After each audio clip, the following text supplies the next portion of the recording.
Por milênios, pessoas fizeram rituais, lançaram feitiços, rezaram a deuses, invocaram anjos, falaram com demônios e praticaram cerimônias ocultas buscando as mesmas coisas. Elas querem poder, riqueza, amor, sucesso. Bem, hoje estamos com Douglas Rushkoff para explorar o estranho mundo da magia prática. Não mágica de palco, não ilusões, mas o tipo de rituais e práticas ocultas que figuras como Aleister Crowley afirmavam poder moldar a própria realidade. Os mesmos rituais ocultos com os quais as pessoas alegam que Adolf Hitler era obcecado.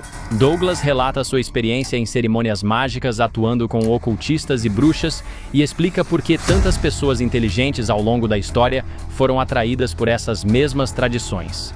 Mas por trás de tudo isso existe uma pergunta mais profunda. E se aquilo que você está perseguindo não for realmente o que você quer? E o que acontece quando você consegue exatamente o que desejou? E, no fim das contas, tentamos responder a pergunta: a magia realmente molda a realidade? Se você se interessa por Aleister Crowley, magia prática, rituais ocultistas, consciência e o alerta atemporal de que é sempre preciso ter cuidado com o que se deseja, este episódio é para você. Sente-se, relaxe e bem-vindo ao Camp Gagnon.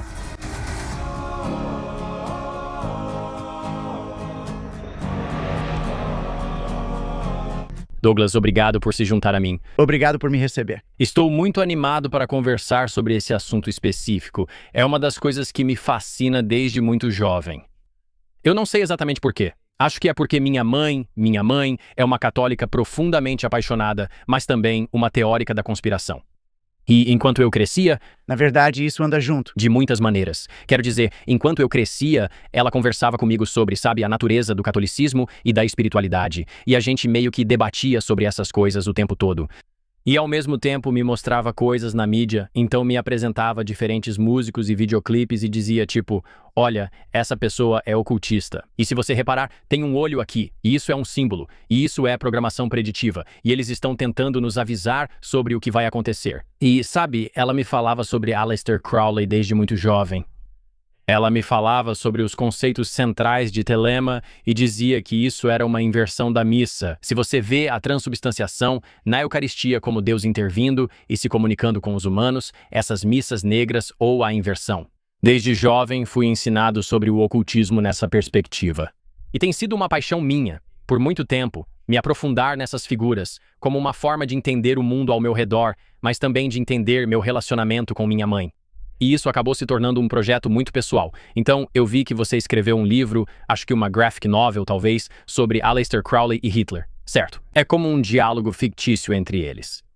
E esse é um tema que me fascina, não só porque sabemos que havia algumas coisas ocultistas estranhas acontecendo dentro do Terceiro Reich, e você sabe, no partido nazista de Hitler, mas também Aleister Crowley como essa figura ocultista que persiste no imaginário dos ocultistas e até mesmo da sociedade em geral nos últimos 100 anos.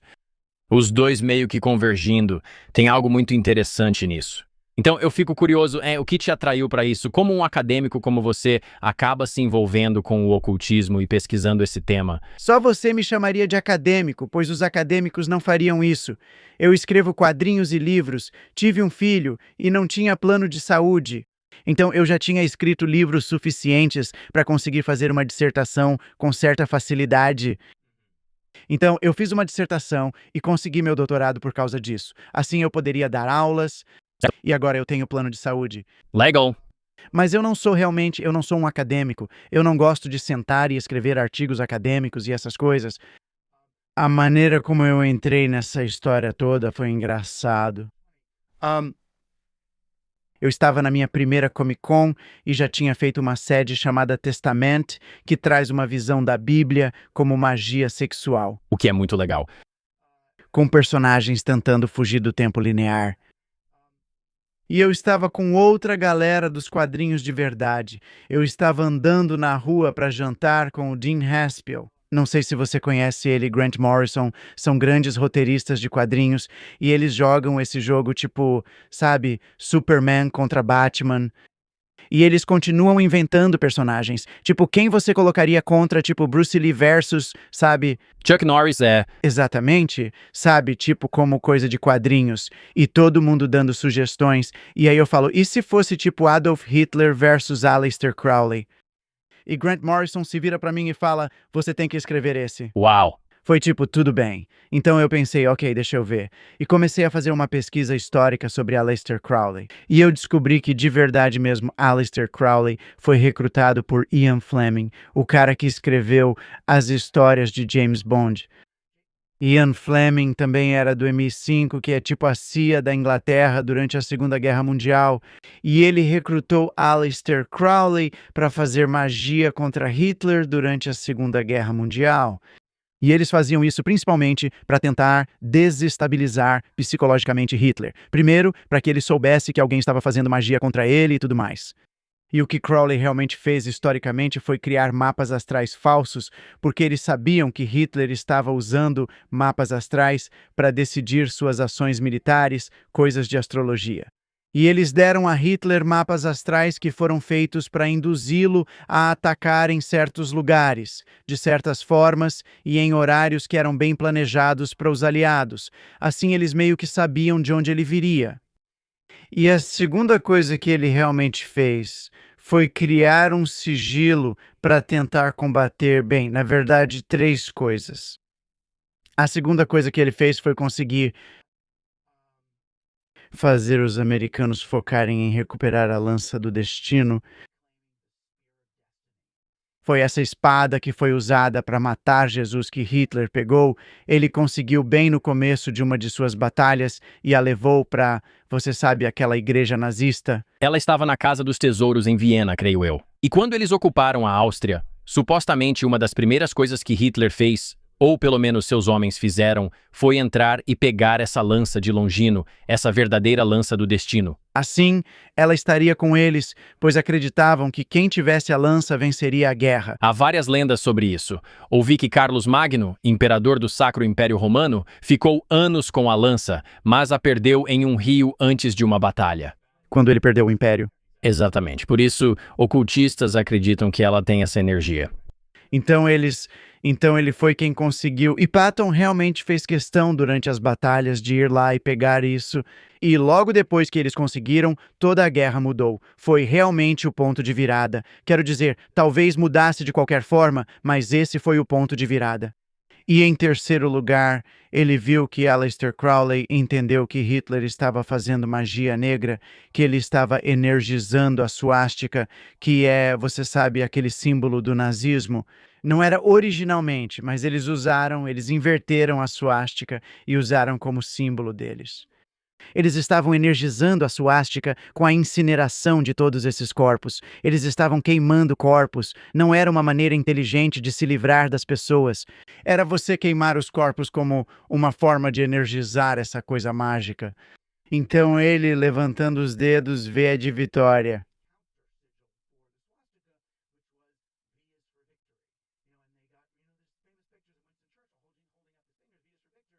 Isso era para ser um tipo de sigilo vaginal feminino para se contrapor à suástica masculina, mas foi Crowley quem trouxe isso à tona, sabe? Isso é outra coisa. Isso é outro. Esse também é um grande sigilo. Olha só.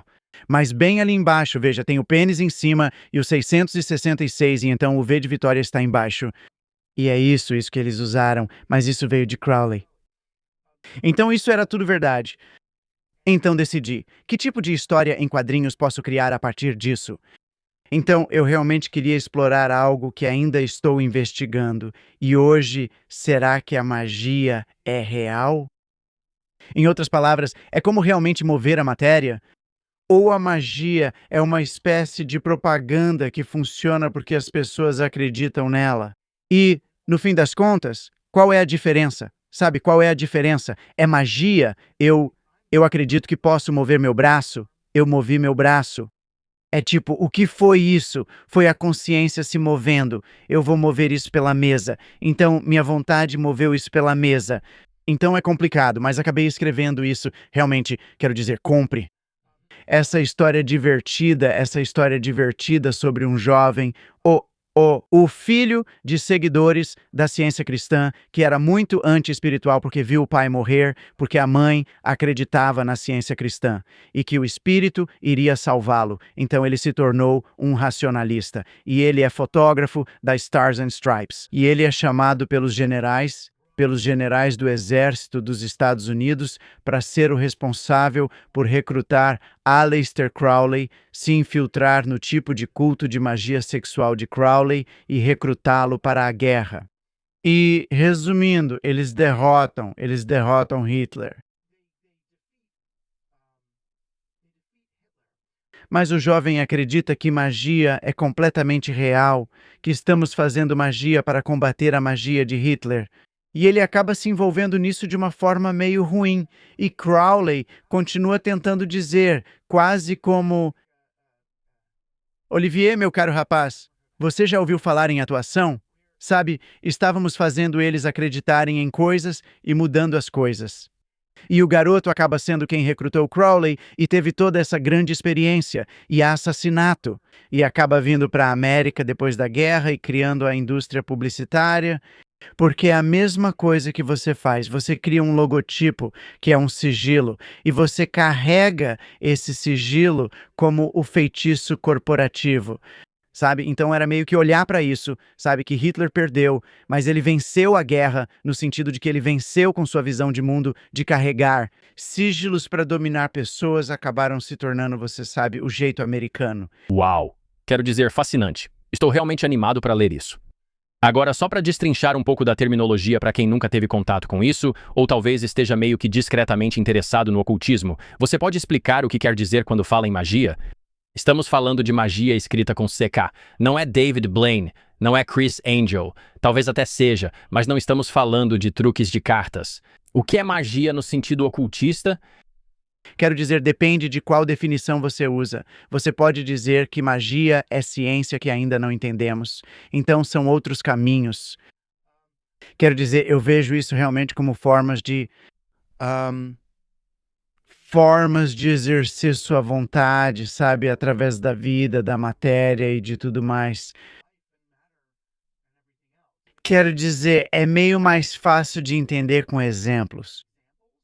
Tipo, Grant Morrison, o cara dos quadrinhos, a gente estava fazendo uma conferência juntos em 1999, onde tentávamos mostrar para o movimento cyberpunk jovem o quanto de poder havia no que estávamos fazendo.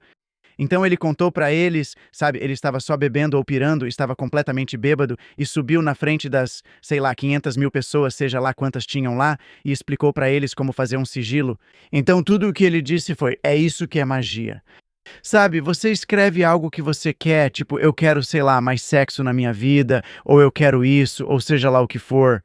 Você escreve o que você quer que aconteça. Sabe, eu quero manifestar alguma coisa. Escreva isso em um pedaço de papel, tire todas as vogais, tire todas as letras repetidas e junte as letras que sobraram, fazendo algum tipo de diagrama ou desenho com essas letras. Algo que pareça legal para você. Certo. Agora você tem isso. Agora, ou você medita sobre isso por um tempo, ou então ejacula sobre isso e coloca seu sêmen ali. Faça sexo com alguém em cima disso, sabe? Use psicodélicos ou qualquer coisa assim. Toque música para isso. Exercite-se até o ponto de exaustão enquanto você pensa nessa coisa e olha para o sigilo, o símbolo que você criou. E então talvez coloque fogo nele ou jogue no oceano ou, sabe, faça alguma coisa e agora esqueça disso. Então, o que você fez é meio que um feitiço para algo se manifestar. E então você, quero dizer, o estranho é que realmente funciona. Você vai começar a ver essa coisa de um jeito ou de outro. Quero dizer, mas tenha cuidado. Só tome cuidado com o que deseja. Sabe, você consegue a coisa, mas pode não conseguir do jeito que queria. É um pouco faustiano, talvez.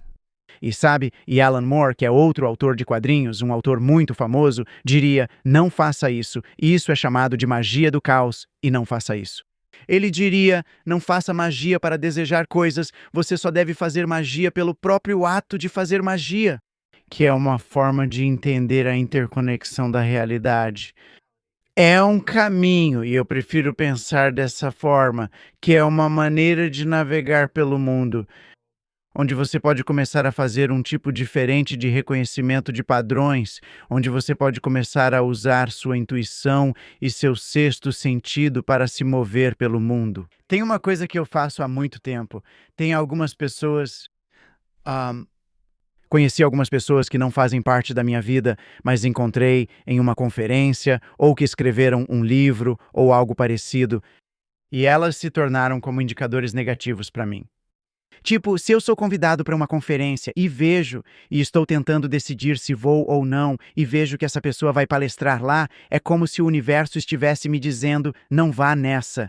Não significa que essa pessoa vai fazer algo ruim para mim, não é isso. É mais como um sinal. Eles se tornam, e isso é superstição, pensamento mágico, mas essa é outra forma de entender magia como reconhecimento de padrões. Oi, pessoal! Vamos dar uma pausa que quero contar uma história rápida para vocês. Não sei se isso ocorre ao chegar perto dos 30 como eu, mas percebi várias coisas que pareciam desconectadas, mas estão ligadas. Eu ficava cansado e acabava passando a noite em claro. Tinha dificuldade para dormir. Ia à academia, mas não me recuperava como me recuperava aos 18 anos.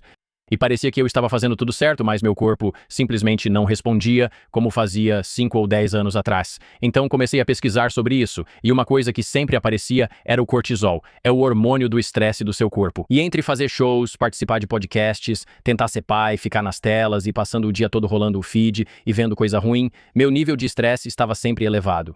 E foi isso que me levou ao Marsman. Isso é incrível. E se você ouvir agora, está quase vazio porque eu tomo todo santo dia. O que eu gosto é que não é focado só em uma coisa. Feito com ingredientes naturais para apoiar a produção saudável de testosterona e ajudar no controle do cortisol produzido nos Estados Unidos. Cada lote é testado por terceiros e não contém estimulantes ou hormônios sintéticos. Desde que comecei a usar, tenho mais energia, melhor recuperação pós-treino e me sinto mais eu mesmo, conseguindo fazer mais coisas. Tem garantia de devolução em 90 dias e mais de 91% dos usuários relatam mais energia. E uma ótima notícia: por tempo limitado, os ouvintes deste programa vão receber 50% de desconto vitalício, além de frete grátis e 3 brindes no mengotomars.com. É mengotomars.com para 50% de desconto e 3 brindes ao finalizar a compra. E depois de adquirir seu Mars for Men, é só dizer que Mark e Cristos do site te indicaram. Agora vamos voltar ao programa. Ou, às vezes, as coisas, a outra maneira de pensar sobre isso com essa questão da ciência é... Então, existe um fenômeno científico que a gente meio que conhece agora chamado retrocausalidade, que não faz sentido. Mas, de forma mais simples, eles fizeram experimentos onde, tipo, se você estudar para uma prova depois da prova, você terá se saído melhor na prova do que se não tivesse estudado. Certo. Então, como funciona? Pegue 100 pessoas aleatórias, sem que saibam, todas fazem uma prova. Depois, escolha aleatoriamente e coloque a prova em um envelope. Você não corrige as provas e ninguém sabe o resultado. Depois, metade das pessoas escolhidas aleatoriamente estuda para a prova. Abrindo todos os envelopes, quem estudou após a prova teve melhor desempenho. Por quê? Bizarro. Certo. Por quê? Porque cientistas agora acreditam que, com o Big Bang, o tempo passou a existir em duas direções, indo para trás e para frente simultaneamente. Então, por isso sentimos como se, antes de algo, tipo, quando ocorre um massacre, bombardeio, o 11 de setembro ou algo parecido, antes disso, geradores de números aleatórios ficam estranhos e as pessoas sentem coisas estranhas. E é porque o trauma do futuro está reverberando de volta para nós. Então, retrocausalidade, você pensaria nisso até termos a ciência ou algo assim para explicar. Parece um fenômeno mágico, mas aí os físicos começam a analisar e pensam, talvez isso seja um fenômeno científico. Então, de certa forma, a magia ou o ocultismo é experimentar com coisas que a gente ainda não entendeu. Fascinante. Uau! Então, trazendo aqui, retrocausalidade é um conceito teórico onde um efeito precede sua causa no tempo, ou seja, um evento posterior influencia um anterior. Certo. Como no exemplo de estudar. É uma ideia fascinante. Mas agora acho que a pergunta que temos que analisar é história. Né? Tipo uma viagem no tempo. É isso. A pergunta que estamos analisando era existe, tipo um efeito placebo, que até o estudo do placebo já é fascinante pra mim, né? Qual o problema com o placebo? Eu gosto do placebo. O efeito placebo faz com que cerca de 30% das pessoas que acreditam no tratamento sintam resultados. Então, quando eu era criança, ouvi falar sobre o efeito placebo. Eu tive uma ideia de negócio. Por que eu não crio uma marca de remédios chamada placebo? E teria tipo placebo para dor de cabeça, placebo para dor de estômago, placebo para depressão. Comprimido para depressão, mas é placebo. Você sabe disso. Mas na embalagem diz: o efeito placebo funciona em 30% dos casos. Bem, isso é mágico. Exatamente. O placebo é assim. Em estudos convencionais, duas pessoas com dor de cabeça recebem uma o remédio real e a outra uma pílula de açúcar. E em certos casos, a pessoa que recebe a pílula de açúcar vai ter exatamente o mesmo efeito que a pessoa que tomou o remédio de verdade. Exato. E mesmo quando elas sabem que é um placebo, ainda assim ainda existe um efeito. Então, mesmo assim, eu acredito nisso. Certo. Mesmo sabendo que não faz diferença, faz sim. Já li sobre isso. É possível causar efeito placebo em cachorros? Você já ouviu falar? Bom, porque o dono sabe, eu acho. Eu não sei o que está acontecendo. Talvez seja isso. Talvez seja até melhor. Talvez esse seja um estudo que talvez tenha erros. Eu não sei. Mas eu li que tem então, ok. Há efeito placebo em cães, já documentado, geralmente causado pelo cuidador, pois os cães não têm expectativas conscientes. A melhora percebida nos sintomas deles muitas vezes vem do dono, da esperança subconsciente do dono, da observação ou do ilusão. Certo. Em resumo, você acha que eles melhoraram, quando na verdade não melhoraram, e não pode perguntar: seu pé dói menos? A infecção sumiu? É isso que você realmente quer saber? Bem, se você tem um cachorro mancando ou algo assim e você dá para ele um remédio que é placebo, é só uma pílula de açúcar. O cachorro, em certos casos, acho que nesse estudo sobre epilepsia, teve menos incidências mensuráveis de convulsão. Você pode rolar para baixo até a parte de por que isso acontece, se puder clicar em mostrar mais. Animais podem ter efeito placebo psicológico por condicionamento. Se um cachorro associa a rotina de tomar comprimidos ou receber uma injeção com a sensação de melhora por causa de medicamentos anteriores, o simples ato de receber o placebo pode, às vezes, desencadear a mesma resposta corporal. Deus abençoe. Mas então está funcionando. Então é isso. Então, se você consegue desencadear a resposta corporal assim, isso é magia.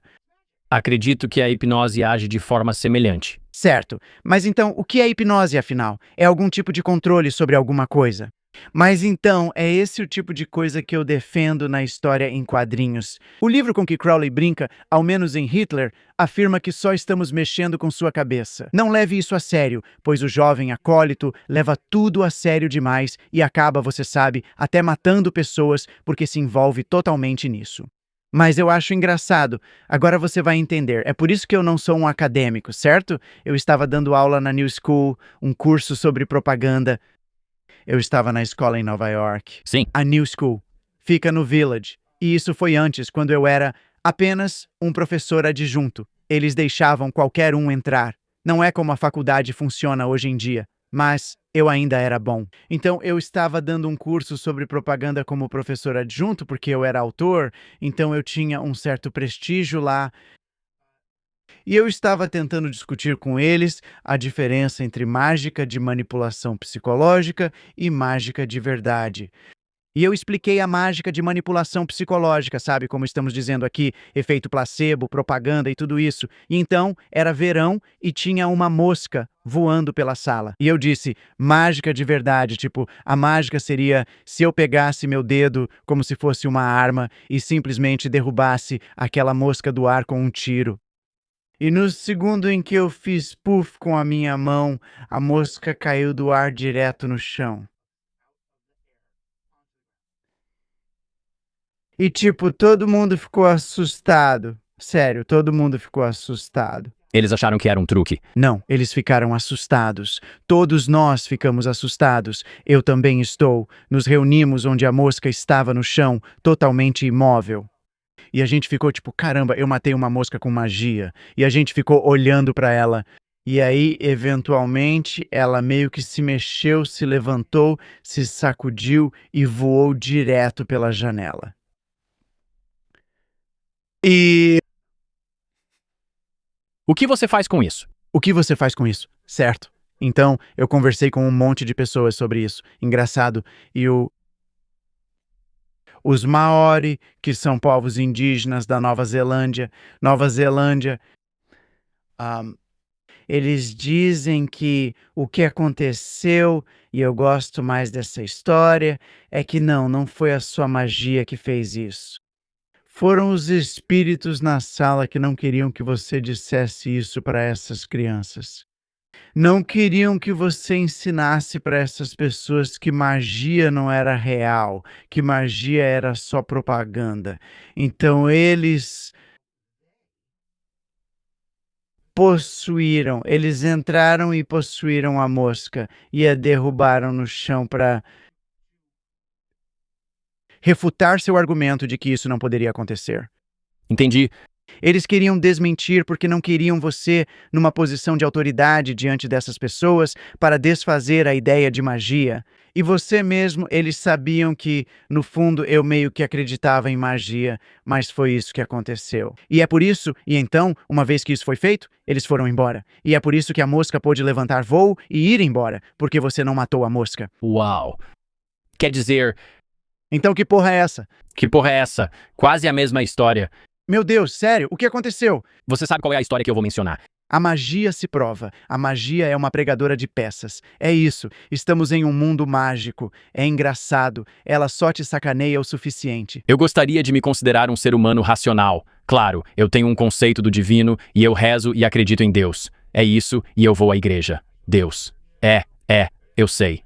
E isso é irracional, mas ao mesmo tempo eu fico pensando, bom, o que criou tudo? Como aconteceu o Big Bang? Bom, como você cria o nada? Como o nada cria todas as coisas? Tipo, essas são as coisas que me fazem pensar, ok, tem algo aqui que precisa ser explicado. E essa é uma explicação que eu gosto. De qualquer forma, eu estava conversando com um cara, meu amigo Ethan, nesse mesmo podcast, que estava sentado exatamente nessa sua cadeira. Ethan é materialista e racionalista. Diz que só acredita no que pode medir. Desculpe se já ouviu essa história. Já contei algumas vezes. Mas aí ele começa a me contar sobre uma vez em que ele tentou ser possuído por bruxas para provar que tudo era falso. Meu Deus. E aí ele começa a provocar essas bruxas no TikTok e fica dizendo, me possuam. O que vocês precisam? E as bruxas dizem, bom, precisamos de um fio do seu cabelo. E ele responde, tudo bem, claro, aqui está um fio do meu cabelo, só provocando mesmo. Ele envia a elas tudo o que precisam para fazer feitiços nele, como cabelo e sangue, segundo ele. Sério, o que vocês quiserem. O que vocês quiserem, eu envio para vocês. Tudo isso é falso. E ele continua provocando eles, lançando um artigo falso de um site que ele mesmo criou, dizendo que um influenciador de Miami morreu. Ele vaza a matéria para as bruxas que comemoram. Provamos que magia existe, matamos ele. 2 semanas depois, ele reaparece. Estou vivo, tudo era falso, provei que é besteira. Enquanto ele me conta essa história, as luzes do quarto piscam. Sim. Nós temos isso gravado. Eu não tenho uma explicação para isso. Tipo, claro, luzes podem piscar. Isso acontece às vezes. Tipo, eu não sou ignoro o fato de que eletricidade pode ser estranha.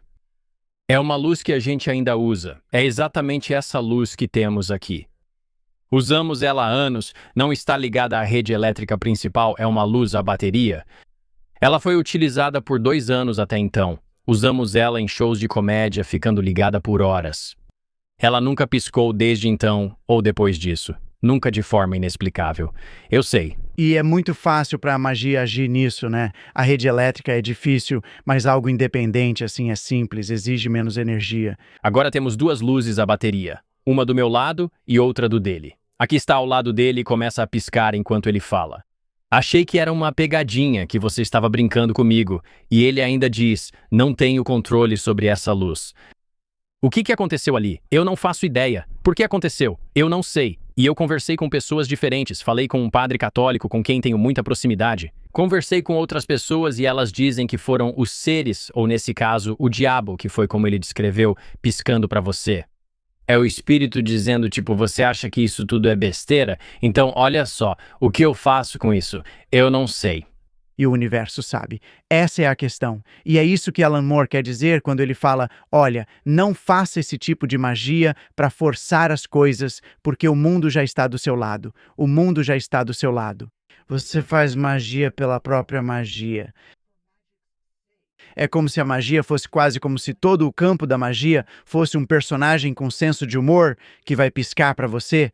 E então é quase mais um convite para brincar com a realidade, para entrar em um estado de apreciação pela forma como o universo se alinha perfeitamente. Até mesmo as coisas ruins que acontecem, que as sombras quase sempre aparecem, justamente no momento em que você pode aprender o que precisa para chegar ao próximo estágio. Então é mais. Eu senti que comecei a adotar uma visão mais mágica.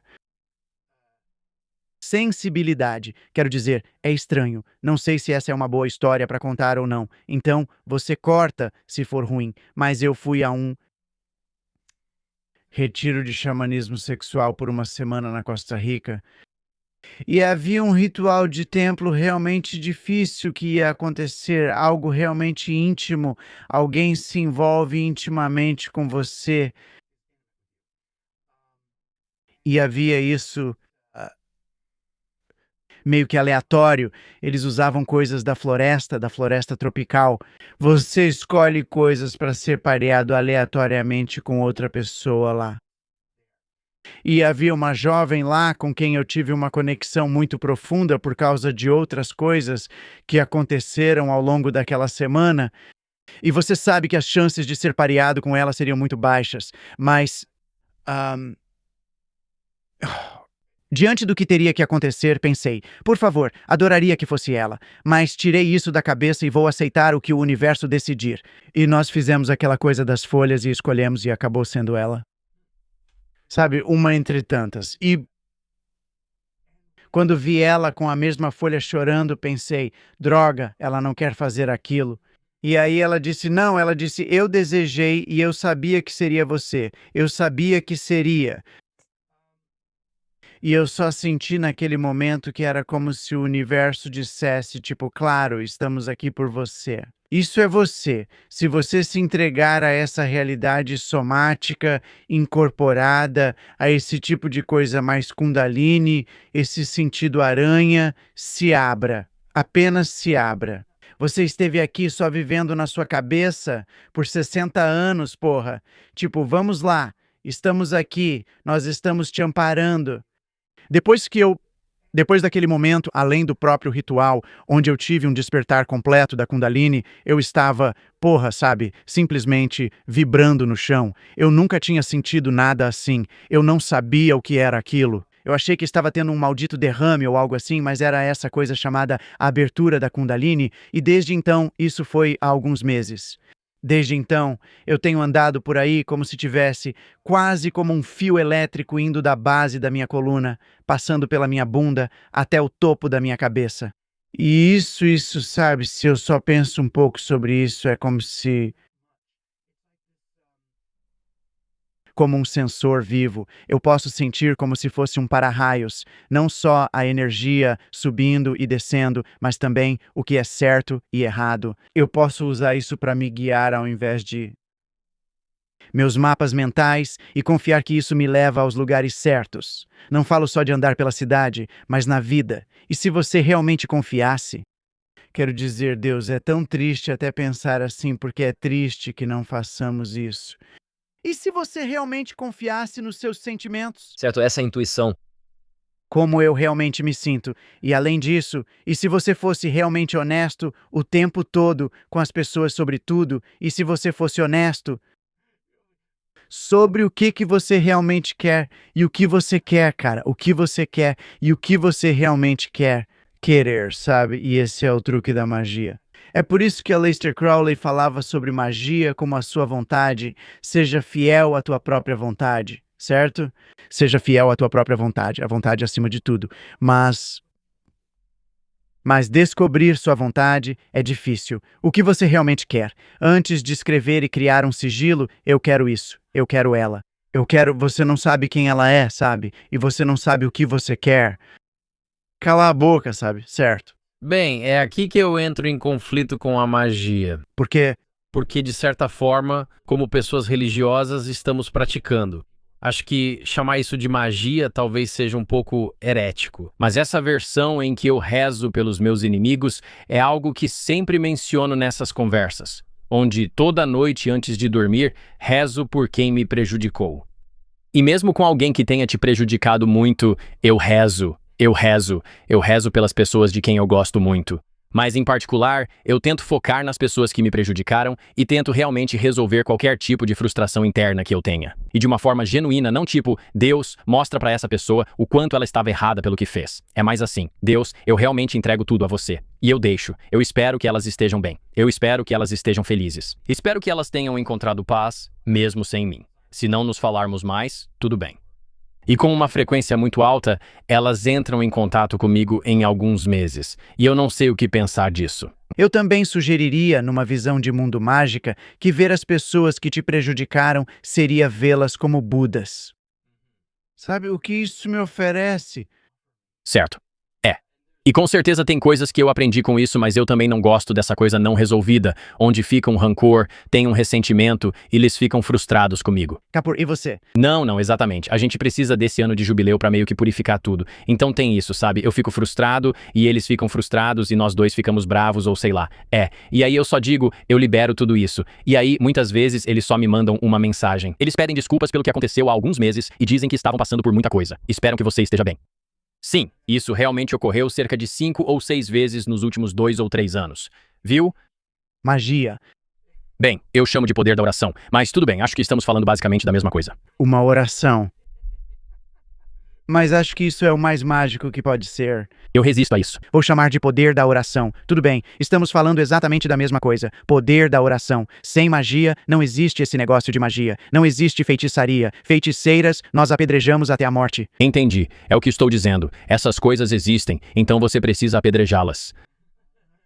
Não me diga. Não foi por ser mulher que você a apedrejou. Isso mesmo. Exatamente isso. Não, acho que a minha preocupação não é que a magia seja fajuta, é que ela é legítima. E a minha preocupação é que as pessoas a usam para fins que talvez não sejam aqueles para os quais deveriam usá-la. Mas é tudo magia. Então, se você voltar ao que falamos da última vez que conversamos, era sobre, você sabe, moeda e coisas assim. As pessoas usam esse dinheiro dizendo, vamos criá-lo, colocar o rosto do rei, uma pirâmide com um olho e dar valor para que acreditem. O que fizemos? Pegamos algo utilitário, como fichas de pôquer, e transformamos isso em algo de valor. As pessoas vão querer isso, sabe? Elas vão querer colecionar e ter isso. E vamos criar um mundo onde elas vão ter que ter isso ou vão se sentir inseguras porque ninguém vai cuidar delas. Que feitiço de merda é esse, né? Né? As pessoas vão rezar por dinheiro. Certo. E essa é a minha preocupação. As pessoas acham que querem dinheiro, mas o que elas realmente querem é segurança. O que elas realmente querem é paz. E é aí que uma visão de mundo mágica é valiosa, porque realmente reforça a ideia de que devemos ter cuidado com o que desejamos. Você pode conseguir. Sério? Não. No que você está focando? O que você está querendo? Como você está se colocando no mundo? Você está confiando em Deus, na natureza, nas pessoas para isso? Está mesmo? Você vive em um mundo benevolente onde todo mundo quer cuidar de você e tudo o que você precisa fazer é se envolver? Ou você vive em um mundo hostil onde está em competição com todo mundo e você precisa pegar as coisas deles para sobreviver? O que você enxergar, você acaba manifestando isso. Certo? Bom, é disso que eu gosto ao rezar para Deus nesse sentido, seja qual for o Deus, seja Hashem, Alá ou, sabe, Jesus Cristo. Porque isso, eu acho que cria um parâmetro moral no sentido de que, quando como católico, se eu estou rezando para Deus, eu iria. Não devo rezar por dinheiro, pois sei que Deus não valoriza isso. A Bíblia diz que o amor ao dinheiro é a raiz de todo mal, então prefiro não pedir. E eu iria para o que eu consideraria como uma vibração mais elevada, onde eu digo, eu rezo por paz e eu rezo por amor e tranquilidade. Porque eu sei que essas são as coisas que são valorizadas por esse Deus com quem estou me conectando. E a minha preocupação com magia é que tem gente dizendo, eu não me importo com os parâmetros morais, eu só quero o que vai me fazer sentir bem. E então eles acabam fazendo esses rituais para ter mais sexo, quando na verdade eles não querem sexo, eles querem amor e conexão. Quero dizer, por um lado, os parâmetros morais da instituição podem ter sido corrompidos, certo, em alguns casos. Então você não quer necessariamente simplesmente deixar isso acontecer. Então parte desse movimento ocultista independente é porque você vê tudo isso. Então vamos nos reunir em nossos próprios covens e, de baixo para cima, de uma forma mais anárquica, criar algum tipo de colaboração feliz, estilo Burning Man. Sabe, esse é meio que o lado feliz, bom, benevolente do ocultismo. Não é para o meu benefício. E é engraçado porque estou pensando sobre religião. Existe essa ótima discussão talmúdica. O Talmud é onde os rabinos basicamente se reuniam, os rabinos instruídos se reuniam e discutiam sobre ética. Certo. E o Talmud é meio que a lei, mas eles estavam discutindo sobre qual é o motivo para ler a Torá. Um rabino disse: lemos a Torá para conhecer nossa história e origem. Então eu disse: não, nós não lemos a Torá para isso. Nós lemos a Torá para que possamos agir de forma ética no futuro.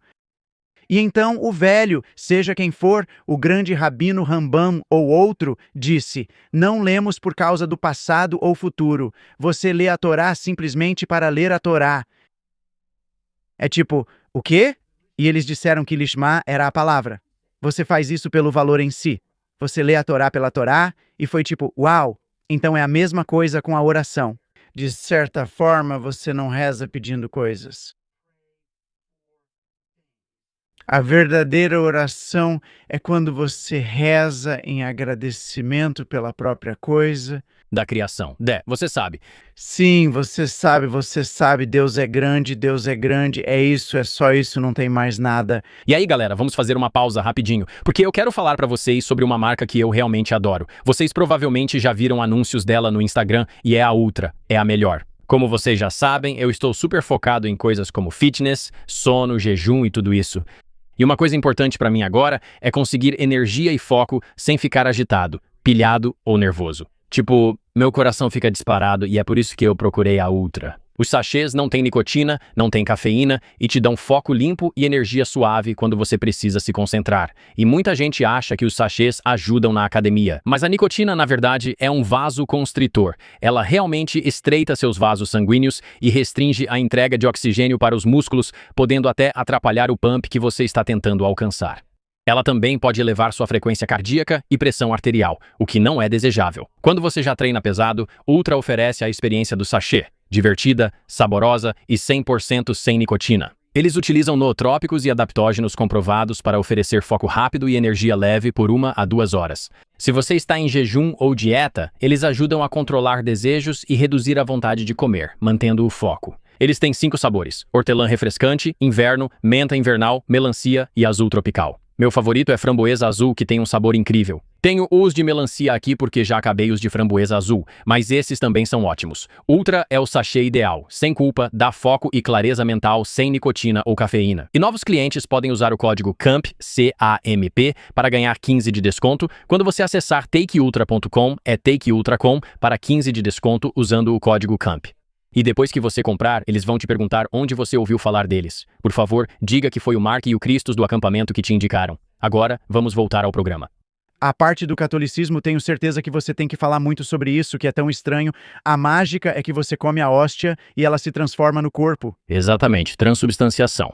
Mas é realmente para você. Está realmente acontecendo. Então, eu quero saber primeiro, quando é que muda? Muda quando ele reza sobre ela? Já mudou quando está no cálice, ou muda na sua boca, ou muda depois? É tipo... Pelo que eu entendo, e eu não sou um advogado eclesiástico nem nada assim.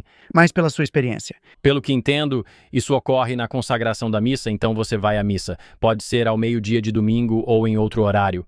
E na parte da missa em que todos estão ajoelhados e o padre levanta um pedaço de pão. E diz, você sabe, basicamente lê a Bíblia e meio que recria esse ritual da última ceia. Este é o meu corpo, e você sabe, este é o meu sangue, e para cada um de vocês, comam dele, certo? E quando ele o ergue e o sino é tocado, então ele é consagrado e transubstanciado, para ter a presença de Cristo nele. Certo, mas isso não significa que se transforma em carne humana? Certo? Exato, essa é a essência espiritual, ok? Então sua experiência ainda é de pão, mas está encarnado nele. É o pão se tornou a encarnação do Espírito de Cristo. Exatamente assim, da mesma forma que na Torá, um demônio pode entrar em um porco e depois ser expulso, ou em uma cabra e depois ser expulso. A essência espiritual da cabra mudou, agora cheia de legião, mas ela continua sendo uma cabra. E você sentiu isso, tipo, você sentiu algo além de pão? Você sentiu alguma energia ou espírito nela? Ou, para ser franco com você, eu não posso dizer que eu pessoalmente senti isso, mas muitas pessoas relataram isso. E existem histórias de diferentes, sabe, monges e clérigos que sobreviveram apenas com a Eucaristia, por meses a fio, e que isso é a única coisa que eles comem. E então, sabe, existem histórias de milagres eucarísticos onde um padre levanta esse pedaço de pão transubstanciado. E então ele começa a pingar sangue e depois eles testam o sangue e é do mesmo tipo sanguíneo que está no sudário de Turim e coisas assim. Certo. E esse tipo de coisa estranha é mágica. Certo. Bem, as pessoas já disseram isso. É exatamente isso que eu quero dizer, é mágica. Pode ser mágica religiosa, mas é mágica. Não é normal. Então, não é física normal. É sobrenatural. É. E o que minha mãe, em particular, diria é que o que esses magos negros estão fazendo é subverter a tecnologia espiritual, que é a missa para, você sabe, alcançar algum tipo de mundo mais sombrio. Certo. E o que os magos negros diriam é que os católicos subverteram o poder natural para criar uma religião de controle. Certo, exatamente. Então eles diriam que essas missas negras estão funcionando, sabe? Elas se parecem muito com uma missa católica. Algumas são anti-Deus, mas, por exemplo, os católicos, haveria um lugar onde magos pagãos fariam suas coisas, certo? E todo o local de ritual deles seria onde colocariam a catedral bem em cima desse lugar. Exatamente. Ou porque era um lugar mágico de verdade que eles queriam usar, ou porque eles queriam, sabe, fazer com que os antigos pagãos agora viessem aqui, sabe? E eles pegaram, sabe? E a cruz originalmente era um símbolo pagão, o Ankh, que vinha dos faraós do Egito. É? E fazia parte da casa, sabe? Era isso, era isso, era isso. E aí é tipo, vamos fazer disso o crucifixo de Cristo. Então eles continuavam, sabe? Todo mundo continuava pegando o do outro. Quero dizer, isso foge do meu conhecimento em relação a como está o andamento disso, mas já ouvi isso antes. Era um símbolo mais antigo. Mas digo isso porque você tem a verdadeira cruz católica. Exatamente. Quando o crucifixo católico passou a ter o corpo nele, Certo? certo? Os protestantes dizem, ele já se foi, não está lá. Exatamente. Foi só. Mas vou te dizer, quando eu estava, isso é... Sim, tudo bem, eu posso. Você sempre pode cortar as coisas se elas forem horríveis demais. Então, eu tinha uns 6 anos e minha professora da primeira série ia se casar com a professora da quarta série do meu irmão. Uau. E como nós dois estávamos nas turmas deles e eu estava tendo aulas de violão com o professor mais velho, o professor homem, nos convidaram para o casamento. E eu sou um garotinho judeu do Queens, certo? E, sabe, foi a primeira vez que entrei em uma igreja católica. Você não ia pegar fogo? Não, eu não queimei, mas eu entro, tenho 6 anos de idade. Lembro que estou na primeira série, 6 anos e meio. E a gente entra na coisa e tem algo assim, perfeitamente realista, verossímil, como marfim ou madeira, perfeitamente esculpido. Jesus numa cruz com os pregos nas mãos e todo ensanguentado. E essa coroa de espinhos, ou seja lá o que for, coroa de espinhos na cruz, e ele está naquela situação terrível, e ele é tipo uma vez e meia o tamanho de um humano, certo? Então ele é, mas perfeitamente real, e eu estou lá, segurando a mão do meu pai. E eu disse, pai, quem é aquele? E meu pai disse, Douglas, aquele é um judeu.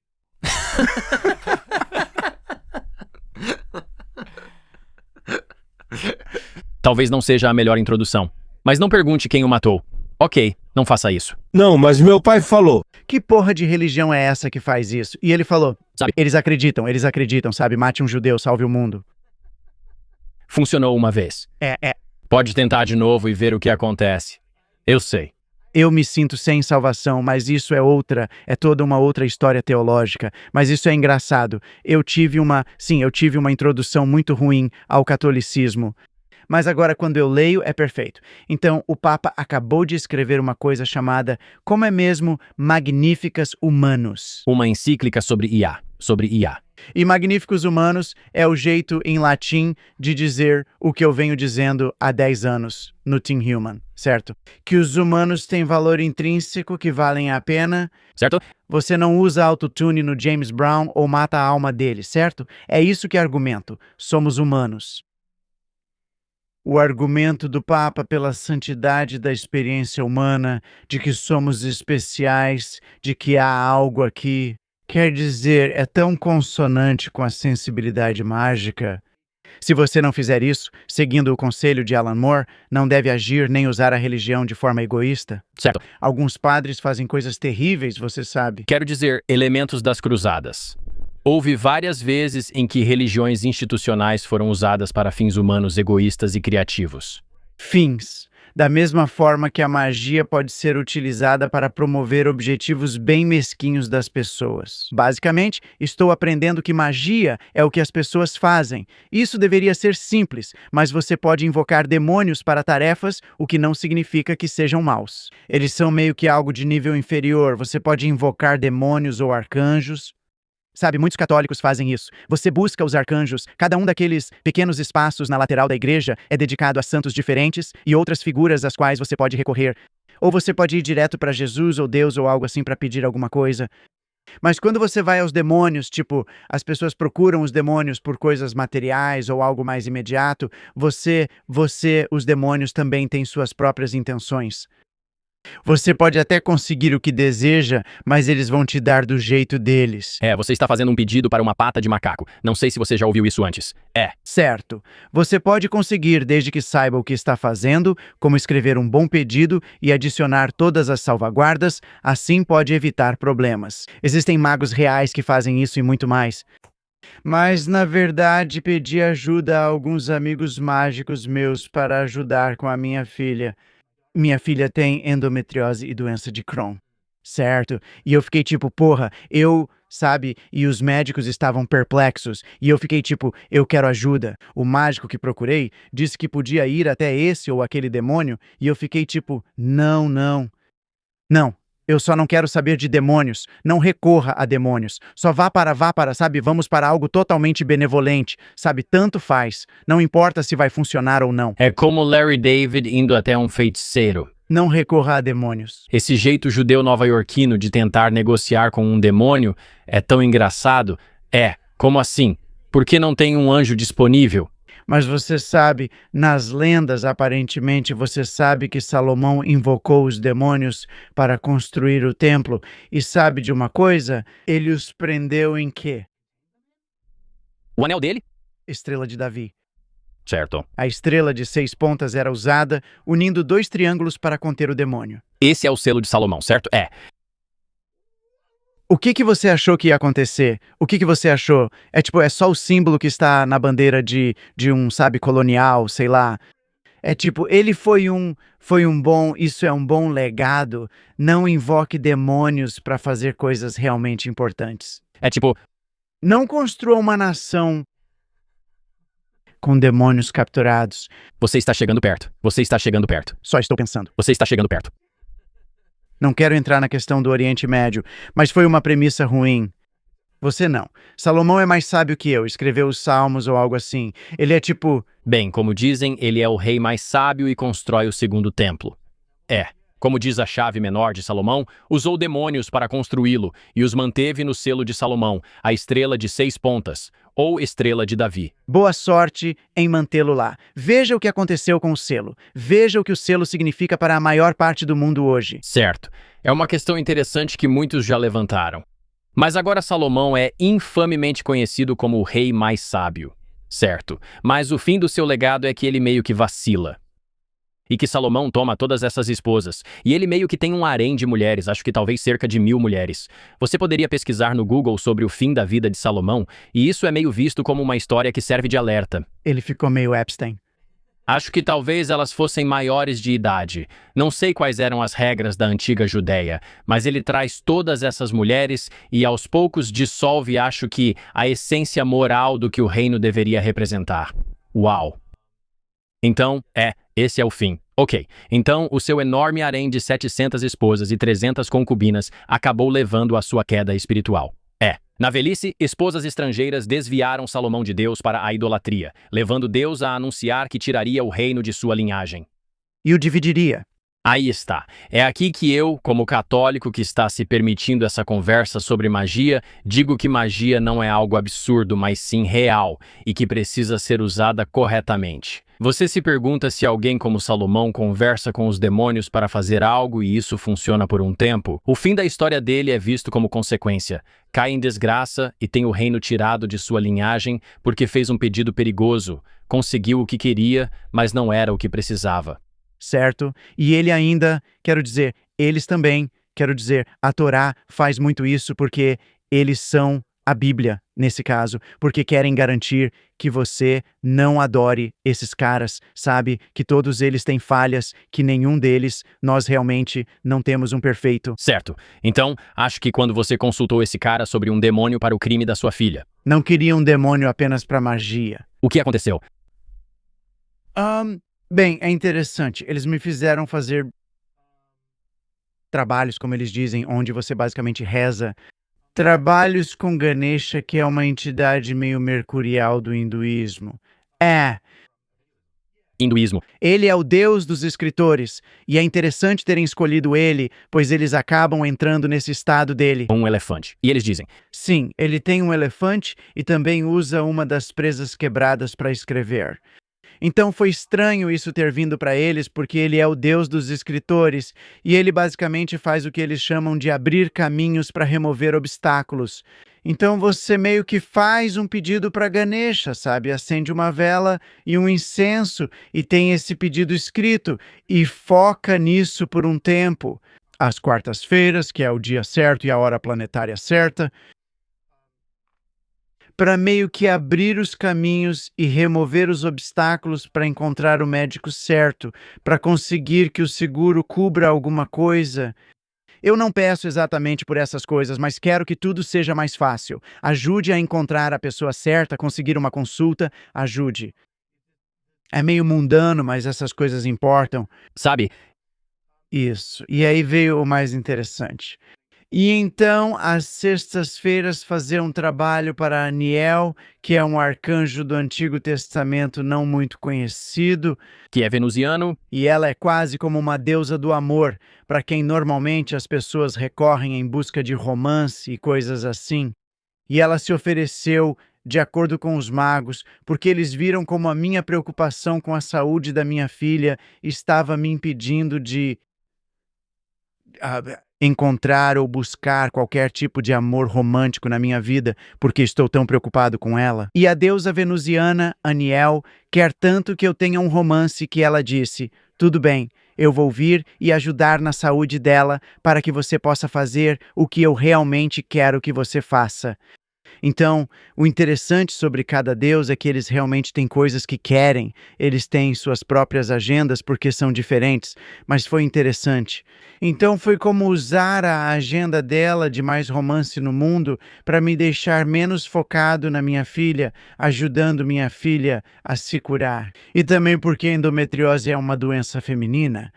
Sabe, sendo um tipo de deusa do amor e do sexo venusiana, fazia certo sentido. E o que aconteceu com a doença dela? Quero dizer, encontramos um médico muito rápido, finalmente conseguimos um diagnóstico. Antes a gente nem tinha diagnóstico para essas coisas. Conseguimos o diagnóstico, né? Um médico e a aprovação para um desses remédios de $15.000 por mês, sabe, que dão para essas coisas hoje em dia. Então ela está pelo menos no caminho certo. Você encontrou um romance? Ahn, Romance é, sim, quero dizer, eu diria até mais. ah, de forma mais precisa, ahn, o universo tem se transformado em uma experiência romântica e sensual. É como se, sim, é como se, sim, quero dizer, eu tive que ser curado, é uma palavra muito estranha.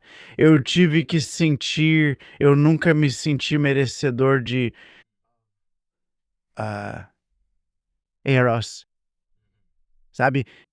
E isso foi em parte naquela semana, naquela espécie de semana xamânica. E foi como, caramba, o universo está me dizendo que eu sou merecedor. Você considera essa experiência eficaz?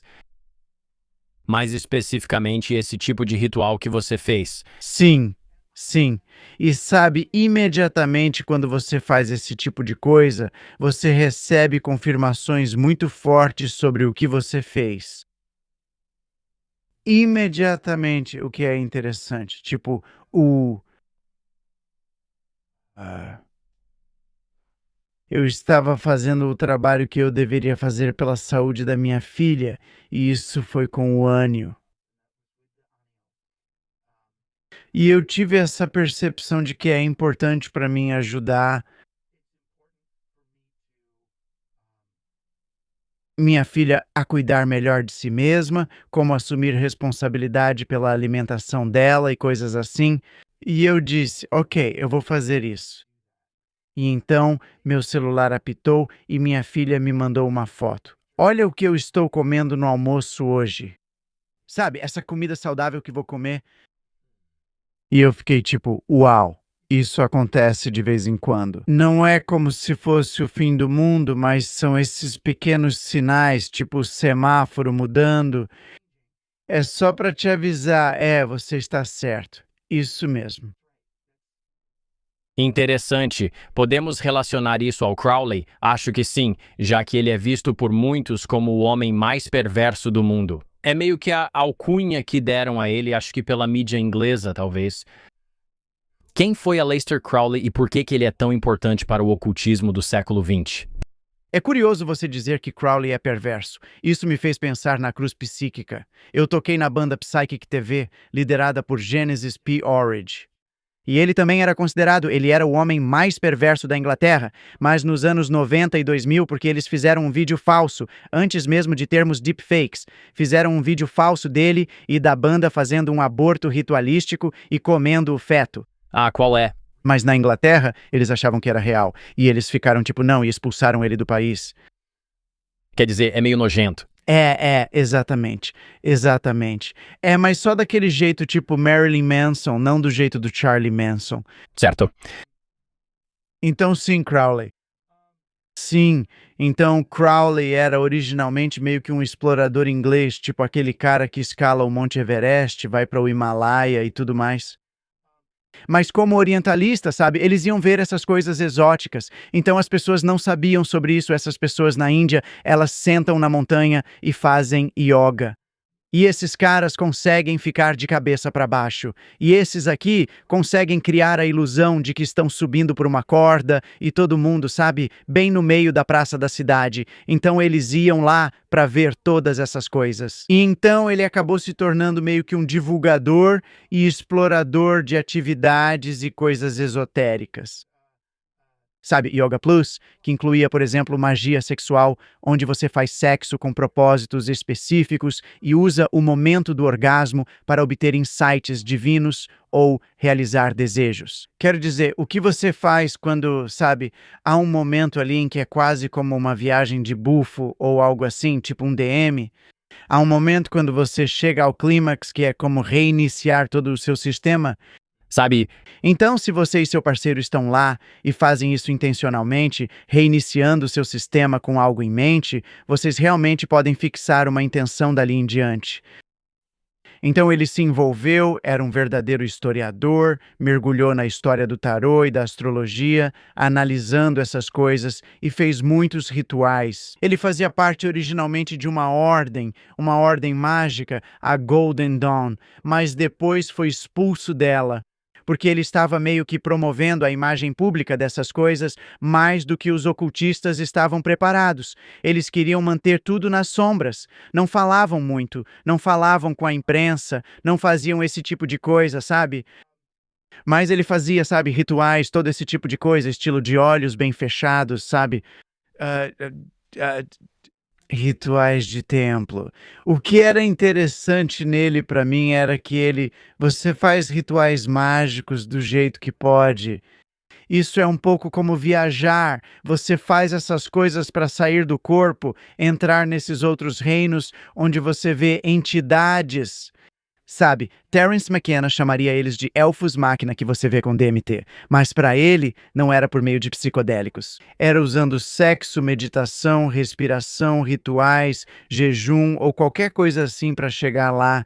E aí ele meio que escrevia mapas quase literários e descritivos. Primeiro você vai até lá, depois vê essa entidade. Se passar pelo portão, verá isso. Então ele escrevia essas descrições muito elaboradas das paisagens, que, sabe, você nunca sabe, será que ele está contando uma história? E aí, quando temos essas experiências, vemos aquilo porque já estamos preparados para ver. Certo? Ou mesmo que nunca tenhamos lido a história dele, será que é mais como um tipo de campo morfogenético de Rupert Sheldrake? Que uma vez que pessoas suficientes tenham tido essa experiência e visto essas coisas, elas passam a fazer parte do nosso inconsciente coletivo comum desses espaços?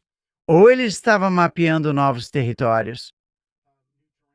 E meio que isso não importa, porque você pode ir a esses lugares e ter essas experiências. Mas ele era, nesse sentido, o principal ocultista da Grã-Bretanha e falava abertamente sobre isso. E porque era como sua mãe diria, não era religião. Era como dizer, não, você não faz isso. As religiões se apropriaram do nosso direito natural de nos manifestarmos como seres mágicos e expressarmos nossa verdadeira vontade. Mas era a verdadeira vontade, era amor. Sempre foi sobre, como ele disse, sempre foi sobre o amor. Isso é o que é a sua verdadeira vontade. Essa é a principal força deste universo. Sim, acho que ele dizia: faze o que tu queres, há de ser tudo da lei. Esse era meio que o bordão. Faze o que tu queres, há de ser o todo da lei, mas é a vontade sob o amor. Entendi. Pessoal, vamos fazer uma pausa rápida para falar da GLD, uma empresa nova incrível com a qual estamos trabalhando. Estou usando agora mesmo este crucifixo que eu tenho aqui. E, sinceramente, só de receber, sabe? Às vezes, quando você trabalha com algumas empresas, você fica pensando, beleza, espero mesmo que o produto seja bom. Esse aqui é. Eu uso o tempo todo. Esse aqui é realmente o novo crucifixo. Eu perdi o meu último em uma casa de banhos, literalmente em uma sauna. Eu perdi meu crucifixo, que talvez seja o jeito de Deus me dizer alguma coisa. Consegui um novo da GLD e uso direto. Minha esposa gosta e ele tem um peso bom. Os detalhes são melhores pessoalmente e o fecho é bem resistente. Não parece algo que você comprou na Times Square de um cara aleatório? Não parece algo que você pede, sabe, de algum site duvidoso, tipo o Temo? Eles têm de tudo. Correntes, pingentes, pulseiras, relógios, seja algo discreto ou para quem quer mostrar, tipo, acabei de assinar um contrato. Até corrente de quem acabou de assinar com uma gravadora eles têm. Se ainda não te convenci, vou melhorar a oferta, beleza? Por tempo limitado, ouvintes do Camp Gagnon, de religião, de história e todo o universo do acampamento receberão uma oferta insana. Se você usar o código CAMP, C-A-M-P, na hora de finalizar a compra, vai ganhar 40% de desconto em todo o seu pedido no gld.com. São 40% de desconto em todo o seu pedido usando o código CAMP na finalização da compra em gld.com. Após comprar, vão perguntar onde conheceu a GLD. Diga que você ouviu falar deles pelo pessoal aqui do site do Camp. Mark e Cristo te indicaram. Sempre que faz isso, você apoia o programa. E muito obrigado a GLD e obrigado a você por acompanhar. Vamos voltar ao programa. Agora ele se casa com sua primeira esposa e vai para a lua de mel no Cairo. Ahem, e enquanto está no Cairo, ele entra em contato com essa entidade, esse ser chamado Lambi. Certo? Você conhece a história? Sim. Você pode mostrar uma foto de Lambi? As pessoas gostam muito de ver, pois é uma representação incomum. Ele desenha mais ou menos como era essa entidade. E as pessoas comentaram dizendo, bem, isso é obviamente um demônio. Acho que ele se refere ao ser como um demônio. Outras pessoas vão dizer, isso é obviamente, ei, Liana. é um alienígena. O que você acha dessa experiência que ele teve? Bem, tem outros.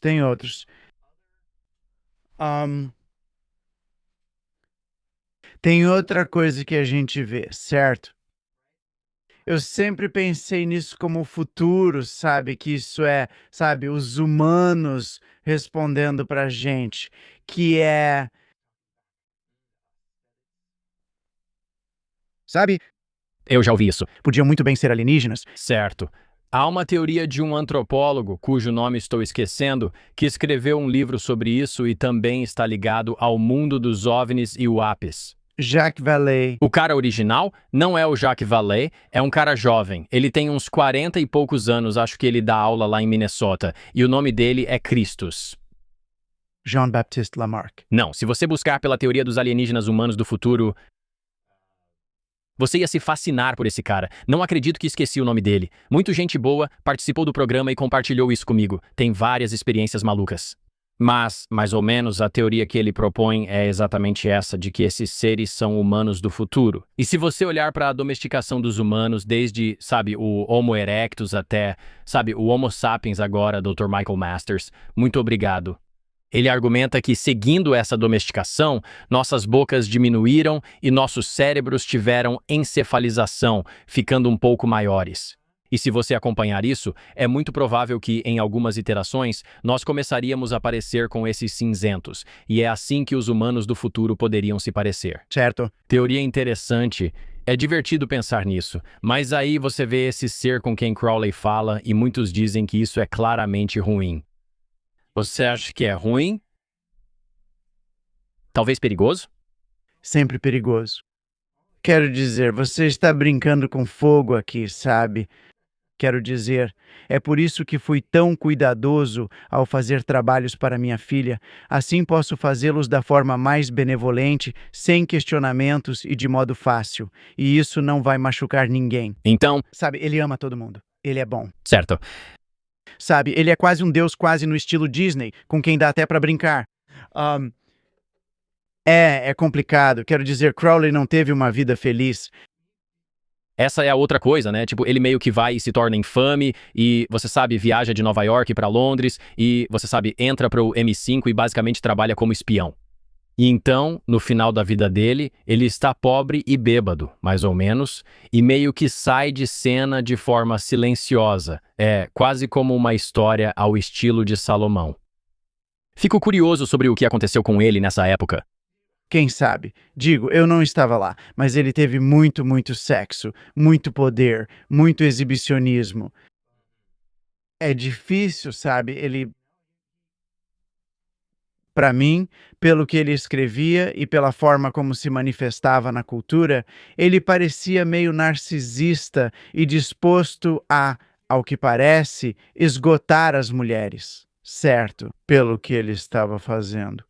Sabe que a missão significava tudo e...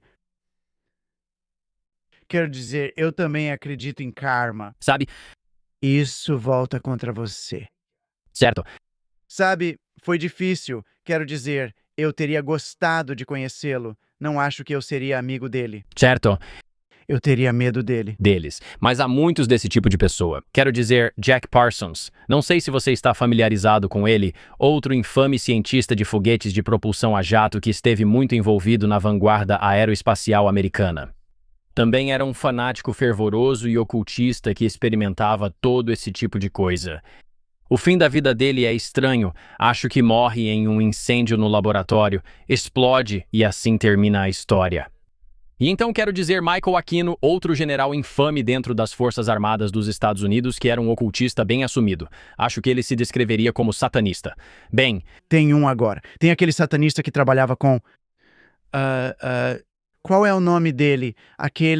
O cara que foi baleado, o cara de direita que foi baleado, o cara jovem. Charlie Kirk. Certo.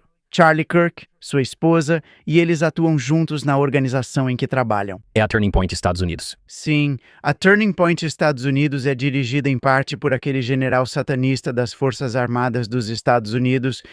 O quê? Sim. É um general atual? Não sei, ele provavelmente já está aposentado agora. Aquele que tinha o... Sim. Isso. Aquele cara... Ele é da Turning Point Estados Unidos. O quê? Sim, ele escreveu o livro sobre operações psicológicas. Certo. Então você pensa... Ok, se você tem um satanista que escreveu o livro de operações psicológicas para o governo e integra o Turning Point Estados Unidos, então acontece um assassinato bizarro. Eu não sei. Muito público. E toda aquela coisa. Sim. Isso parece como a sobreposição disso com o outro extremo da magia, do satanismo e das teorias da conspiração. Sabe como você está usando magia e ritual como operações psicológicas em uma população? Certo. Existe uma história infame da Alemanha na Segunda Guerra sobre panfletos de Nostradamus, É, onde eles, o Terceiro Reich, basicamente deixava esses panfletos com supostas previsões de Nostradamus sobre como os alemães iriam vencer a guerra. Eles afirmam ser o exército superior e que seu destino já estava escrito nas estrelas aéreas, acreditando que os nazistas seriam vitoriosos. Eles deixavam panfletos em terras ocupadas para as pessoas lerem. As pessoas liam e pensavam, Nostradamus disse isso? É, mas era totalmente falso. Eles inventaram essas previsões para favorecer sua própria agenda. Então, isso funcionava como uma espécie de interseção entre magia e profecia oculta, com propaganda que, no final das contas, era falsa. Tanto na época em que lançaram isso, quanto depois no meio do caminho. Mas quando você pensa, sabe, quando você tem isso e o Twitter, sabe? certo? Pode continuar. Ok, ele não tem um papel oficial, mas está ligado à organização indiretamente por meio de um ex-colega militar que atuou como conselheiro da Turning Point Estados Unidos. Então, o major-general aposentado do Exército dos Estados Unidos, Paul E. Vallely. Certo. Ele já atuou no Conselho Consultivo da Turning Point Estados Unidos. Vallely e Michael Aquino coautoraram um documento interno do Exército dos Estados Unidos sobre operações psicológicas chamado DOPSIOP, a Guerra Mental, a Psicologia da Vitória. Uau! Então, esse cara, Valley, Não é Kim nem Keynote, é o General Vallely. Vallely e Aquino claramente colaboraram nisso. Mas ele escreveu então, mas é um cara de operações psicológicas. Quero dizer, É só, sei lá, gente de operações psicológicas. um pouco estranho, né? Quando alguém da área científica entra, especialmente um escritor científico, entra em um movimento, eu começo a pensar que o movimento está interessado em algo além de marketing. Certo. O que você acha de programação preditiva? Você está familiarizado com esse termo? Isso é algo que as pessoas comentam, sabe, nesses círculos de conspiração, onde elas dizem isso. Talvez esboços de acontecimentos futuros sejam usados em quadrinhos, filmes e TV para talvez dar uma dica ou sinalizar o que vai acontecer no futuro. E é isso, quem sabe? Então, alguém sabe o que vai acontecer no futuro? Acho que já ouvi que, para esses eventos rituais acontecerem, isso é coisa de conspiração pesada. Não é algo em que eu acredite, mas talvez tenham me falado disso, que você precisa mostrar ao público o que vai acontecer para que o ritual funcione, porque tem que estar diante deles de alguma forma, de alguma forma. E então você mostra essas coisas para eles. E quando elas acontecem, o ritual consegue realmente, você sabe, coletar a energia ou utilizar essa energia de uma forma eficaz. Então, as pessoas têm usado essa teoria em vários, eu diria, contextos diferentes. Então, por exemplo, de forma famosa em Matrix, o passaporte do Neo, eles mostram uma foto dele e Matrix saiu em 97 ou algo assim. O passaporte dele expira em 11 de setembro de 2001. As pessoas dirão que é uma conexão ou programação preditiva para indicar ao público que essa data é importante. E para aproveitar a energia desse ritual, eles precisam divulgar isso para as pessoas. Agora, isso já entra no território das conspirações, mas eu estou curioso. Você já ouviu isso antes? Coisas parecidas. Eu não sei o quão valioso isso é. Eu não sei o quão valioso é atribuir intenção a isso. Sabe, porque isso pode te deixar louco. Quero dizer, quando eu vejo muita teoria da conspiração como algo ainda mais sombrio do que os próprios teóricos da conspiração, certo? Eu vejo muita teoria da conspiração como uma forma de distrair as pessoas do que é muito mais mundano da realidade da conspiração. Então, tipo, você não precisa de explosivos térmicos no World Trade Center. Para entender isso, nós treinamos as pessoas que fizeram isso. Você sabe. Comece com isso. Você sabe. Antes disso, tipo, a história oficial aqui já é tão ruim. Sabe, nosso relacionamento com os sauditas? Quem foi que colocamos nos aviões logo depois que aconteceu para mandá-los embora? É tipo, espera aí, olha só os fatos básicos. Então me parece que alguns dos fatos mais profundos e difíceis de acreditar acabam desviando nossa discussão da parte que a gente sabe. Interessante. As pessoas apontaram que dizem que esse evento ou eventos como esse, como o assassinato de Charlie Kirk, são rituais. Certo. Podem ser rituais, mas isso tem a ver com prever coisas com antecedência. Então, é como se os Simpsons tivessem colocado Donald Trump como presidente como uma piada. Agora, isso foi de alguma forma plantado pela Fox? Ou não, quero dizer, obviamente foi só uma piada que eles inventaram no programa. Mas, para mim, o mais interessante é esse tipo de feitiço preditivo, sabe? Que a gente realmente vê essas coisas chegando, que eles não é que sejam causadores ou intencionais, mas sim que são como janelas para o tipo de reconhecimento de padrões que poderíamos estar fazendo Você acredita que tabuleiros Ouija funcionam? em alguma coisa, né? O que seria essa coisa? Essa coisa certamente está levando as pessoas a acreditarem nisso. Tem algo acontecendo lá Sabe, que eles estão adivinhando alguma coisa. Eu não sei o que, se é alguém empurrando ou os dois, quero dizer. É interessante. Parece funcionar melhor quando duas pessoas estão fazendo isso. certo. Ninguém realmente sabe quem está empurrando e tal, mas você sabe, a garota de O Exorcista ficou possuída por causa disso. Então, certo. Tenha cuidado, sabe? E eu sei que eu descobri que você tem que dizer adeus no final desse negócio de Ouija, Certo. ou pode ficar com você. Os portais estão abertos. Tem que saber, né? Certo. É bom, mas eu não sei, eu não mexo com Ouija. Engraçado. Eles iam fazer Ouija no programa do Art Bell. Art Bell era tipo o conspiracionista original, né? Claro. É coast to coast, né? Eles iam fazer uma sessão de Ouija. Falei com Terence McKenna ou outro falecido. Esqueci o que fariam. E muitos ouvintes ligaram para dizer, não façam isso. Sabe, no final das contas, eles não fizeram porque as pessoas achavam que isso ia praticamente amaldiçoar o programa inteiro. Eles não quiseram. Eu não culpo eles. Olha, eu não sei se funciona. Nunca fiz isso antes, mas é uma daquelas coisas que eu penso. Eu não quero saber. Bom, não é que eu não queira saber. Eu não quero convidar uma entidade a entrar no meu corpo. Certo. Acho que isso é razoável. Certo, eu só não quero fazer isso. Já foi difícil o bastante para mim. Usar, sabe, um arcanjo como,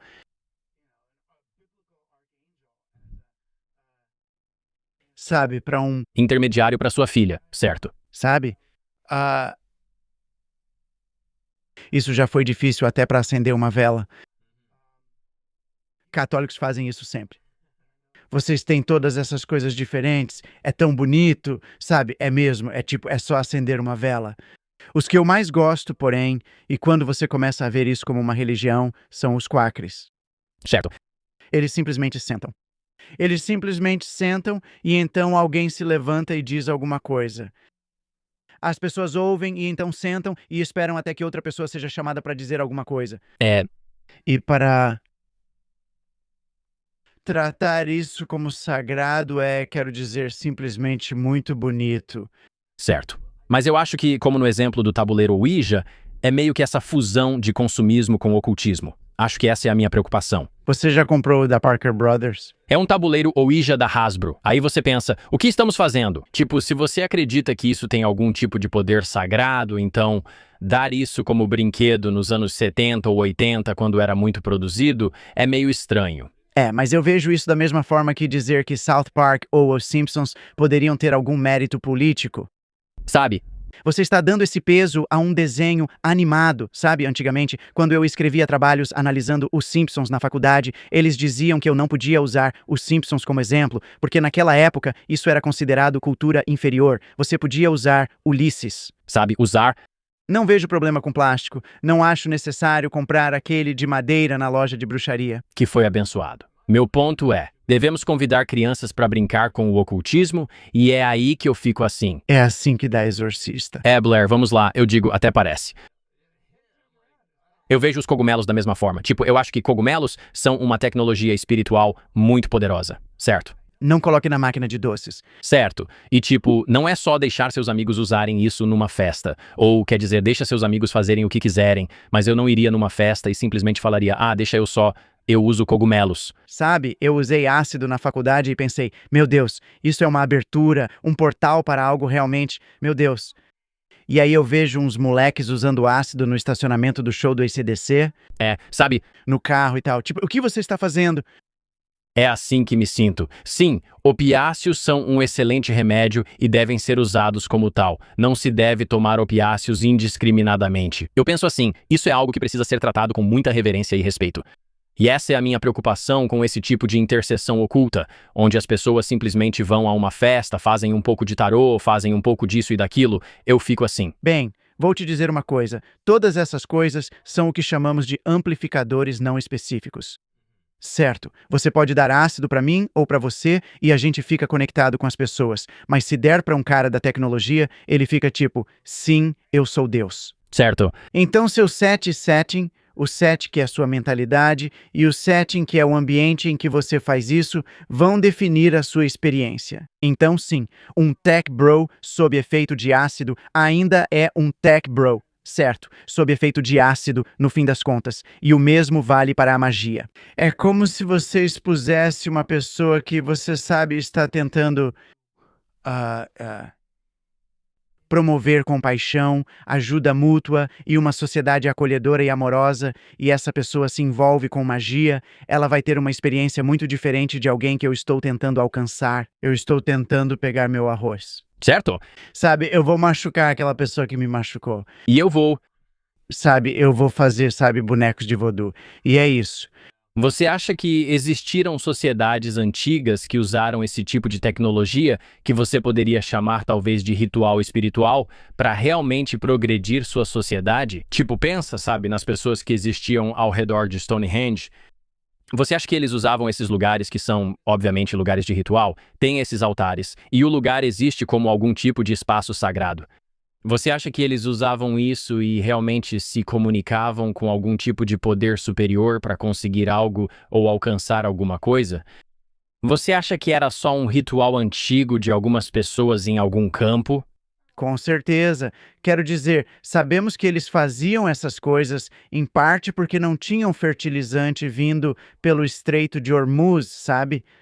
Eles dependiam da próxima estação, sabe? Será que vai chover o suficiente para a gente comer? Sabe, Se você depende disso, nem sabe quem faz chover, tanto faz. Sabe? Então você vai fazer tudo o que puder imaginar para incentivar quem quer que esteja fazendo chover a acreditar que a gente merece comer. certo. Então, tenho certeza que fizeram. Tenho certeza que fizeram. E eles também estavam descobrindo, quero dizer, sabemos que Stonehenge tinha um entendimento bastante avançado de astronomia e de como os planetas se alinhavam e como essas coisas funcionavam, eles pensavam. Então, de um lado, há um entendimento científico de que estão descobrindo as estações e outras coisas, e o Trópico de Capricórnio e o eixo eles estão descobrindo algo sobre o clima, ao mesmo tempo em que ainda não sabem como tudo isso funciona. Então também era ciência. Certo? Quero dizer, eu olho para todas essas estruturas megalíticas, seja as pirâmides de Gizé, Teotihuacan no centro do México ou Stonehenge. E assim, tem algo sobre esses lugares que, pessoalmente, intuitivamente, me leva a acreditar que eles existiam para algo além de, uma produção espiritual teatral. Penso se havia uma energia espiritual real que eles canalizavam e se realizavam rituais mágicos, muitos incluindo o sacrifício de crianças em algumas regiões. Fico me perguntando o que realmente conseguiam com isso. Tipo, será que era realmente eficaz ou era só aquela coisa de a gente acha que funciona, então funciona? O que eles ganharam com isso? Conseguiram coesão social? Certo. Sabe, eles fizeram isso. Eu não acho que o faraó mumificado ganhou alguma coisa, em termos de vida eterna. Por fazer isso, ou por, quando eles costumavam sacrificar 10.000 escravos ou algo assim para fazer isso, eu não acho que eles ganharam muito por isso. Eles ganharam sabedoria? Essas coisas são reais? Essa continua sendo a grande questão. Mas existe algo real nisso quando a gente pensa, ok, a pirâmide faz isso, ou ela mantém sua fruta fresca, ou algo assim, Ou ahm, utilizava, sabe, técnicas de construção ou engenharia que a gente não consegue entender direito hoje em dia, ou a Arca da Aliança. Sabe, quero dizer, os israelitas, eles trouxeram ela, eles perderam a batalha. Eles a levaram para lá. Será que ela deixou todos com queimadura de sol? Sabe, será que fez isso? O que foi? Tem alguma coisa? Eles fizeram isso. Existem regras bem precisas sobre como fazer uma, Certo. sabe? E você tem que colocar todas as coisas certas nele. E tem que ter a aparência certa. E tem que ter as dimensões certas e todas essas coisas. Então é como uma coisa de arquitetura de geometria sagrada. Certo? E sempre tem, tipo, parece que está embutido nessas coisas, certo? Meio que uns insights de geometria sagrada que você pensa, caramba, isso é muito avançado. Por outro lado, se você levar isso para a guerra, ainda será derrotado por quem tem arcos, flechas e carruagens. Certo? Fico pensando se eles usam isso para o propósito errado. Minha mente sempre vai para esse lado. O que realmente está acontecendo? Tipo, será que isso realmente é eficaz? Ou é só um placebo onde a sociedade pensa Deus está do nosso lado, aí eles se saem melhor, sabe? Certo. E é estranho. É tipo, se você meditar, é bom, coisas boas acontecem e você chega a bons lugares. Isso não significa necessariamente que meditar vai fazer suas opções de ações passarem a valer ou fazer o que elas deveriam fazer. Certo? Acho que você está certo. Essa ferramenta não serve para esse trabalho. Porque César, O que é de César fica com César, o de Deus com Deus. certo? Certo. E acho que é a isso que chegamos com o Lishma. Você lê a Torá como um fim em si mesma. Você pratica magia como um fim em si mesma. E o sagrado. Para que serve o sagrado? Certo. O sagrado serve para explodir, para partir o seu coração. É de partir o coração. O sagrado faz isso para gerar apreciação e compaixão por todos. Foi nessa direção que Cristo levou isso. Sabe? E o que eu amo em Cristo é que ele foi até os judeus e disse, sabe, é bonito que vocês estejam tentando entender. Fazemos isso desde que Moisés e Itró escreveram a lei. É ótimo. Vocês estão tentando usar o texto, as suas escrituras, para criar uma lei para tudo, para definir como devemos nos comportar. E vocês vão continuar, isso vai ficar cada vez mais detalhado. Vocês estão meio que em uma batalha perdida, porque não conseguem definir uma lei para tudo. Vocês terão que voltar ao coração de vocês em algum momento. É um ótimo exercício, uma bela contemplação. Muito bom, rapazes. Mas agora só vocês fizeram isso, já fizeram, sintam. Sim. Sinta. Você ficou tão preso ao legalismo que esqueceu de ajudar a prostituta, de ajudar os pobres e os necessitados. É como se você tivesse perdido meio que A lei e os profetas, a lei e o que está por vir. Que a aliança de Abraão vai chegar, o Mashiach vai chegar. Vai simplesmente, sabe? E essa é a questão. Isso, para mim, é para que serve a magia. Ver as conexões entre as coisas, como você pensa sobre os outros vai impactar como tudo acontece. Seus pensamentos, suas palavras, suas ações importam no grande fractal do ser. Elas são muito mais poderosas do que você imagina. Isso não significa que você precisa fazer magia para que as coisas aconteçam. Significa que você precisa aceitar que está fazendo magia o tempo todo. Acho que quadros de visualização podem se encaixar nessa categoria, né? De intenção. Mas você já está fazendo um quadro de visualização. O que tem no seu quarto? O que você está assistindo na TV? Com quem você está transando? O que sabe o que quero dizer? O que você está comprando? Sim, é tudo magia. É tudo magia. Sim. Minha mãe sempre aponta isso. Ela fala, você está assistindo programas de TV. Ela diz, essas coisas estão te programando. E ela meio que fala isso brincando. Não, eu já disse isso. Escrevi um livro sobre isso. Eles não programam sua própria agenda. Isso se chama programar você. E eles existem em canais porque estão canalizando algo para programar você. E é isso mesmo. E ela está 100% certa. Então ela diz, bem, o que você está canalizando? E com o que você está se programando? E o que você está consumindo? Porque o externo cria o interno. E assim, em cima como embaixo. O que entra no seu cérebro influencia quem você é e como age, por isso é preciso ser intencional sobre o que absorve. Intencional, sua vontade. Sua vontade importa. Você a exerce, saiba disso ou não. Certo? Eu acho que houve muito pânico satânico em torno do rock e coisas assim. Sim. E acho que muito disso foi exagerado, claro. Mas tem uma parte de mim que pensa que encher o seu cérebro com músicas que são ruins de várias maneiras, que são raivosas e, sabe, vingativas e rancorosas e que promovem violência ou coisas assim. Guitarra elétrica na faixa dos médios. Genesis P-Orridge falou bastante sobre isso e seu efeito no sistema nervoso. Sério? Sim. Interessante, tipo a frequência da guitarra. É aí que eu penso.